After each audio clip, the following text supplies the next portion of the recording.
Good morning student. आज तुम लोग को हम पेज नंबर 30 चैप्टर 2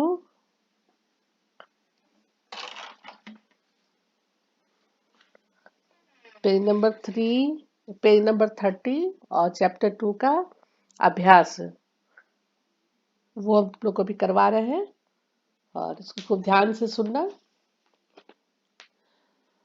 और सबसे पहले है निम्नलिखित को पृथक करने के लिए आप किन विधियों को अपनाएंगे। कल तक तो पूरा पढ़ाई हो गई थी, पूरा चैप्टर समझ में आ गया होगा उम्मीद है। और आज हम कुछ क्वेश्चन आंसर तुम लोग को करवा दे रहे हैं। सबसे पहला है कि निम्नलिखित को पृथक करने के लिए आप किन विधियों को अपनाएंगे। तो सबसे पहले है कि सोडियम क्लोराइड को जल के विलयन से पृथक करने में कौन सा विधि करेंगे। तो हम लोग जान रहे हैं कि सोडियम क्लोराइड जल में घुलनशील होता है, तो जल में घुलनशील होने के कारण इसको हम वाष्पीकरण विधि द्वारा अलग करेंगे। इसको गर्म करेंगे, जल वाष्प के रूप में उड़ जाएगा और सोडियम क्लोराइड नीचे बैठ जाएगा। सेकेंड क्वेश्चन है कि अमोनियम क्लोराइड को सोडियम क्लोराइड तथा अमोनियम क्लोराइड के मिश्रण से पृथक करने में कौन सा मेथड होगा। अमोनियम क्लोराइड, इसका सूत्र आप लोग को याद होगा NH4Cl और सोडियम क्लोराइड NaCl। इसके मिश्रण को हम लोग ऊर्ध्वपातन की प्रक्रिया से अलग करते हैं। ऊर्ध्वपातन की प्रक्रिया से इसलिए करते हैं कि जब हम गर्म करते हैं अमोनियम क्लोराइड और सोडियम क्लोराइड को, तो यह ठोस जो है वो डायरेक्ट गैस बन करके जाती है, इसलिए इसे हम ऊर्ध्वपातन की प्रक्रिया द्वारा अलग करते हैं। तीसरा क्वेश्चन है कि धातु के छोटे टुकड़े को कार के इंजन ऑयल से कैसे पृथक कर सकते हैं। तो इसको हम लोग छान के कर सकते हैं। छोटे छोटे टुकड़े को वो इंजन में तो घुलेगा नहीं, तो उसको हम छानने की क्रिया से फिल्ट्रेशन मेथड से अलग कर सकते हैं। डी है दही से मक्खन निकालने के लिए कौन सा मेथड होगा। दही से मक्खन निकालने के लिए आप केंद्रीय विधि द्वारा हम अलग करेंगे। आप केंद्रीय विधि द्वारा मथनी जो होता है, मथनी जिससे मथ के हम लोग करते हैं घर में घी मक्खन निकालने के लिए, उसी विधि से हम करेंगे। और फिर ई है जल से तेल निकालने के लिए कौन सा मेथड करेंगे। तो जल से तेल निकालने के लिए हम पृथक्करण कीप होता है, पृथक्करण कीप के बारे में आप लोग को दिखलाए भी थे। वो पृथक्करण कीप द्वारा हम जल से तेल को अलग करेंगे। जल नीचे की ओर रहता है और तेल हल्का रहने के कारण तेल ऊपर तैरता रहता है। और जब पृथक्करण कीप हम लेते हैं तो नीचे स्टॉप कॉर्क लगा रहता है। स्टॉप कॉर्क धीरे धीरे हम लोग जल को अलग कर लेते हैं, उसके बाद तेल की बूंद जहां तक आ लगता है वहां पे स्टॉप कर देते हैं। इस तरह जल से तेल आराम से पृथक हो जाता है। फिर है चाय से चाय की पत्तियों को पृथक करना। चाय से चाय की पत्तियों को पृथक करना ये छानने की क्रिया के द्वारा हम करते हैं। ये आप लोग को 6th क्लास में भी पूरा पढ़ाए हैं, आप लोग को पता है 6th क्लास से निस्यंदन की विधि कहते हैं। निस्यंदन, छानने की क्रिया को निस्यंदन कहते हैं। फिर है कि बालू से लोहे की पीनों को कैसे पृथक करेंगे। तो पता है आप लोग को कि लोहे चुंबक द्वारा आकर्षित हो जाते हैं, तो बालू से लोहे की पीनों को हम चुंबकीय विधि द्वारा अलग करेंगे।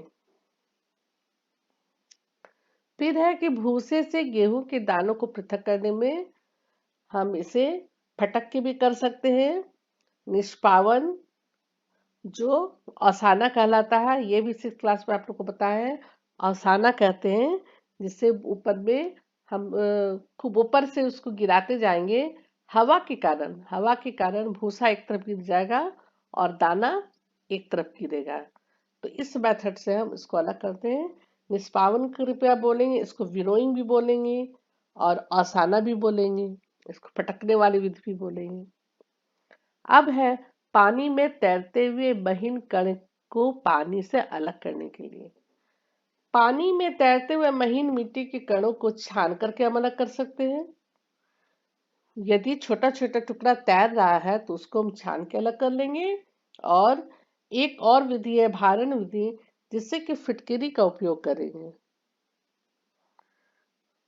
फिटकिरी का उपयोग करने से भी पानी में तैरते हुए कण को हम अलग कर सकते हैं।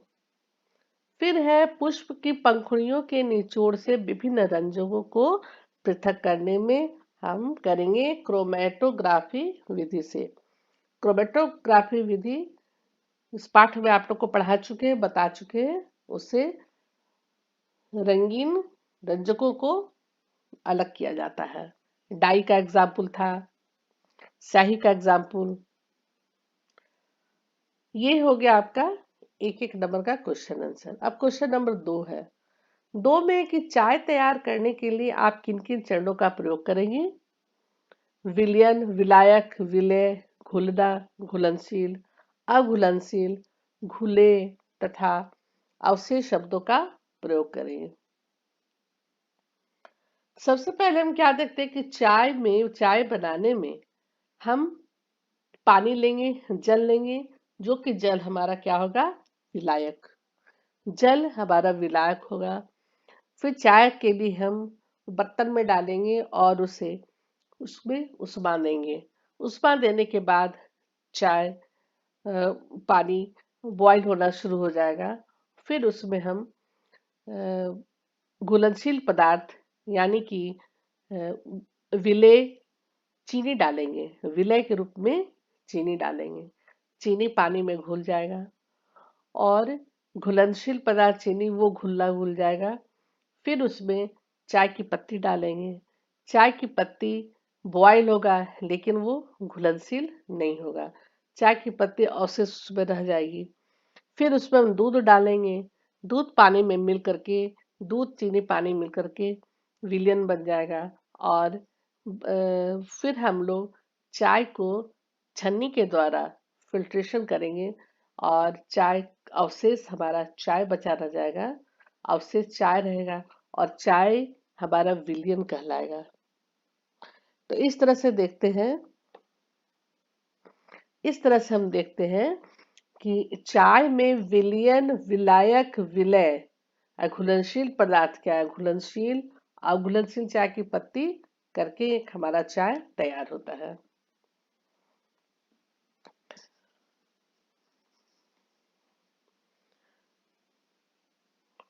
अब इसका सिर्फ एक क्वेश्चन हम बतला रहे हैं, फिर आप लोग और देख लीजिएगा। प्रज्ञा ने 3 अलग अलग पदार्थों की घुलनशीलताओं को विभिन्न तापमान पर जांचा। नीचे दिए गए आंकड़ों को प्राप्त किया। प्राप्त हुए परिणामों को 100 ग्राम जल में विलय पदार्थ की मात्रा जो संतृप्त विलयन बनाने हेतु पर्याप्त है, तो निम्नलिखित तालिका में दर्शाया गया है। तो इसमें हमको बताना है कि विलय पदार्थ जो है वह है पोटेशियम नाइट्रेट। पोटेशियम नाइट्रेट और तापमान कितना दिया हुआ है? क्वेश्चन नंबर 1 में है ए में 50 ग्राम जल में 313 केल्विन पर पोटेशियम नाइट्रेट के संतृप्त विलयन को प्राप्त करने हेतु कितने ग्राम पोटेशियम नाइट्रेट की आवश्यकता होगी? कितने ग्राम पोटेशियम की आवश्यकता? यहाँ पर पोटेशियम नाइट्रेट कितना चाहिए वो हमको देखना है। तो 313 केल्विन पर यहाँ हमारा 62 है और 50 ग्राम जल है ना? तो 62/100 गुणे 50 ग्राम।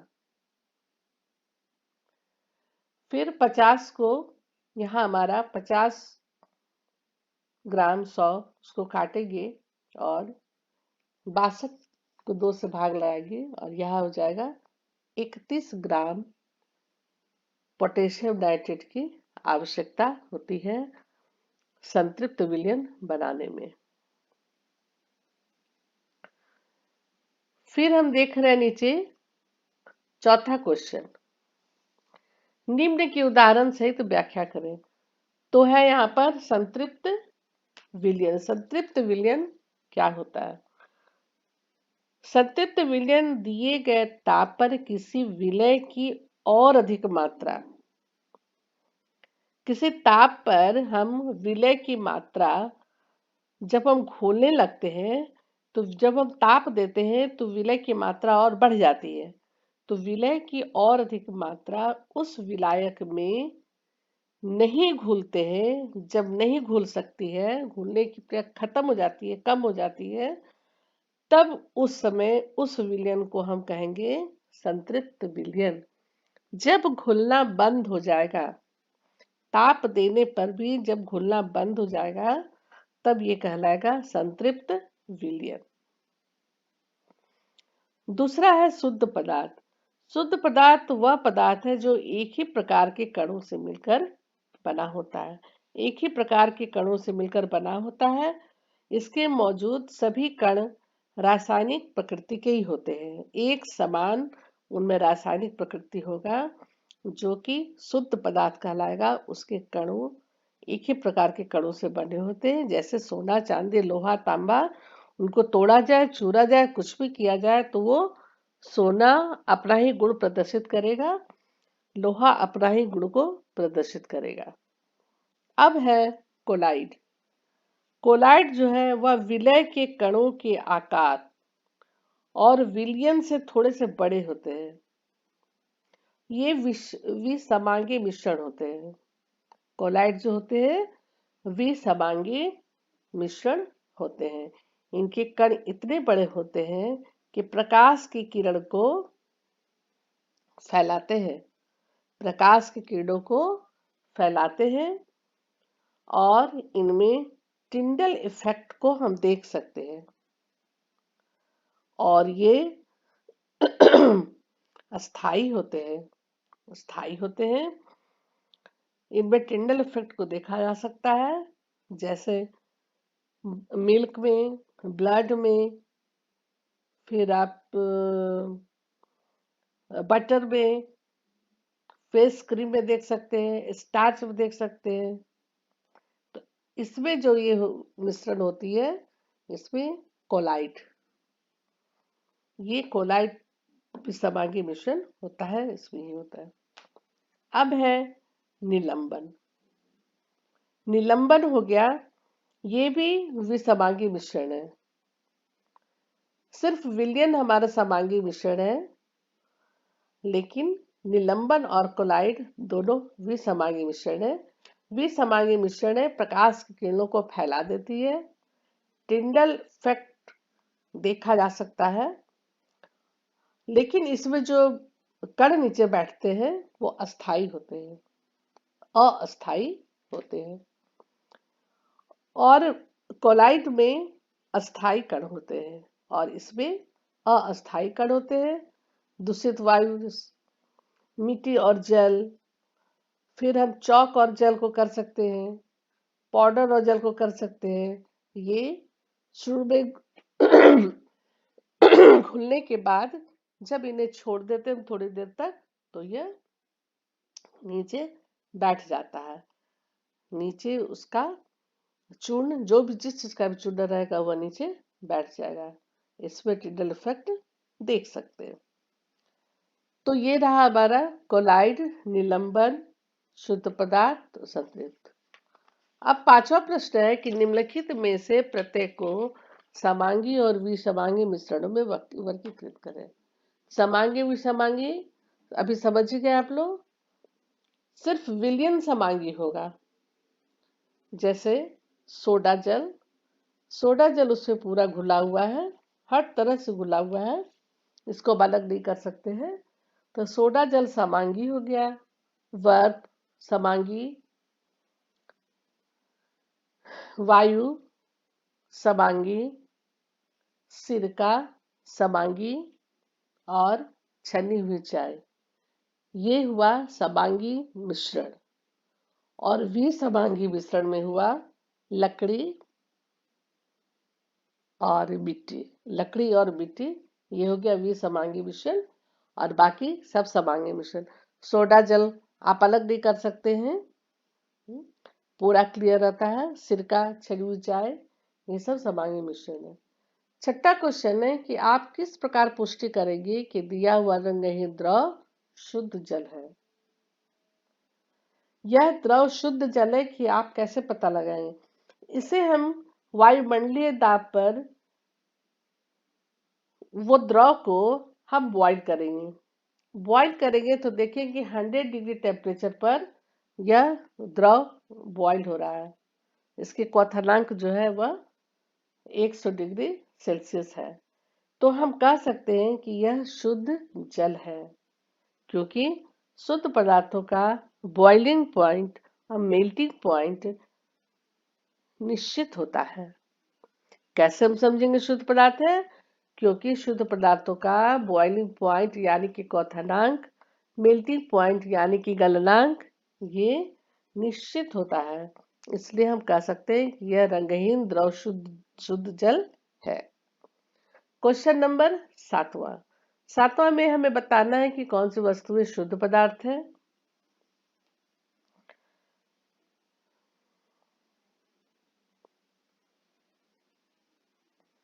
वस्तु शुद्ध पदार्थ हमारे हैं बर्फ, लोहा, बर्फ है, लोहा है,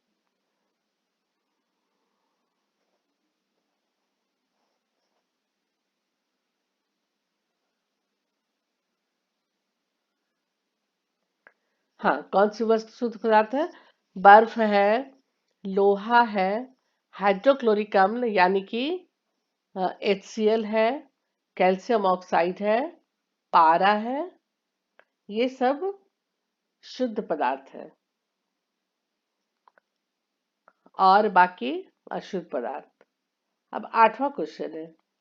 8वां क्वेश्चन है कि निम्नलिखित मिश्रणों में से विलियन की पहचान कीजिए। विलियन की, सॉल्यूशन की पहचान कीजिए। तो सॉल्यूशन हमारा है एक समुद्री जल और दूसरा सोडा जल। ये विलियन है, ये घोल है ना। इसको ध्यान दीजिएगा कि विलियन पूछ रहा है, घोल पूछ रहा है। तो इसका आंसर है समुद्री जल और सोडा जल। 9 क्वेश्चन है कि निम्नलिखित में से कौन टिंडल इफेक्ट को प्रदर्शित करेगा। तो टिंडल इफेक्ट को कौन प्रदर्शित करेगा? पहला है नमक का घोल, दूसरा है दूध, तीसरा है कॉपर सल्फेट का विलयन और डी है स्टार्च। तो टिंडल इफेक्ट दिखलाएगा दूध और स्टार्च। दूध और स्टार्च। बहुत सारे एग्जाम्पल है, ब्लड है, क्रीम है, फेस क्रीम है, बटर मिल्क है, ये सब टिंडल इफेक्ट को दिखलाता है। 10वां क्वेश्चन है निम्नलिखित को तत्व, यौगिक तथा मिश्रण में वर्गीकृत करें। तत्व, यौगिक और मिश्रण। तो सबसे पहले हम तत्व निकालते हैं। तत्व है हमारा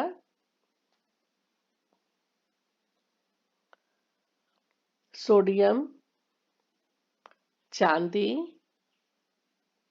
टीन। सोडियम, चांदी, टीन और सिलिकॉन, ये हमारा तत्व हो गया। और यौगिक हो गया कैल्शियम कार्बोनेट, मीट, कैल्शियम कार्बोनेट और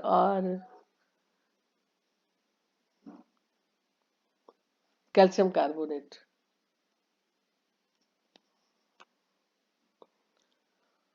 और मिश्रण हो गया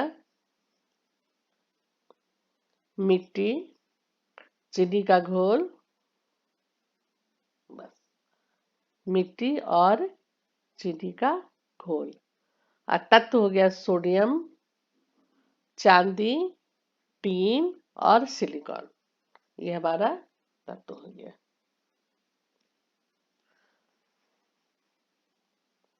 अब है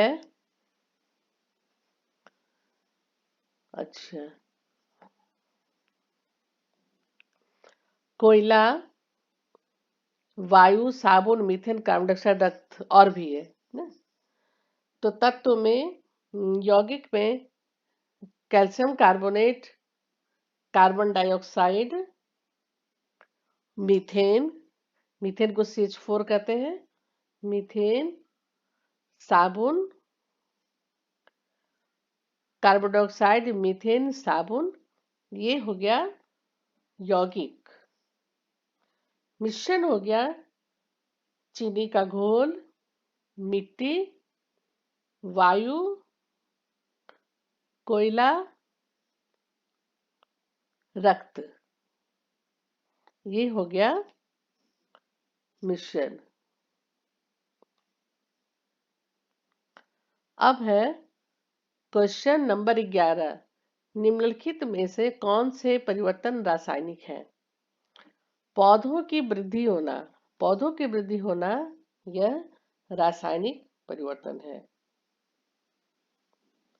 लोहे में जंग लगना, यह भी रासायनिक परिवर्तन है, कई बार आप लोग को बता चुके हैं। तीसरा, लोहे की चूर्ण तथा बालू को मिलाना, ये भौतिक परिवर्तन है। इसे हम आराम से अलग कर लेंगे, चुंबक की विधि से लोहे के चूर्ण को अलग कर लेंगे। डी है खाना पकाना, खाना पकाना ये हमारा रासायनिक परिवर्तन है।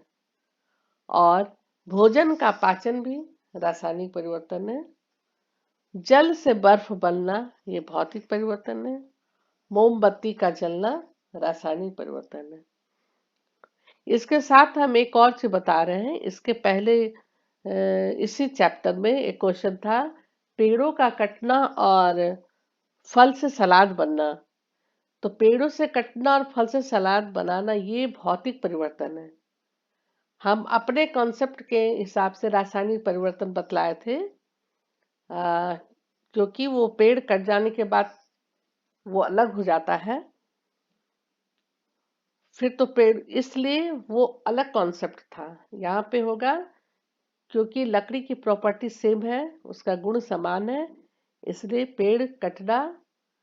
पेड़ को काटना भौतिक परिवर्तन है, और सलाद से फल से सलाद काटना भी भौतिक परिवर्तन है। इसको ध्यान दीजिएगा। आज ये चैप्टर कंप्लीट हो गया, चैप्टर 2 और चैप्टर 1 साइंस में केमिस्ट्री हमारा 2 पार्ट कंप्लीट हो गया है। और कल से हम आप लोग को बायोलॉजी कराएंगे। बायोलॉजी में जो फर्स्ट चैप्टर जो होगा वो चैप्टर कल से हम स्टार्ट करते हैं। और इसको आज आप लोग पूरे कॉपी में आज पूरा कंप्लीट कीजिए, पूरा क्वेश्चन आंसर को बनाइए, और इसके बाद यदि कुछ पूछना है, कोई कमेंट्स है, तो आप हमको भेजिए, हम आप लोग को क्लियर करेंगे। Thank you. इस कल से हम लोग बायोलॉजी पढ़ेंगे, उसको याद रखिएगा, ठीक है? Okay, thanks. और क्वेश्चन पूछना हो तो देख लीजिएगा।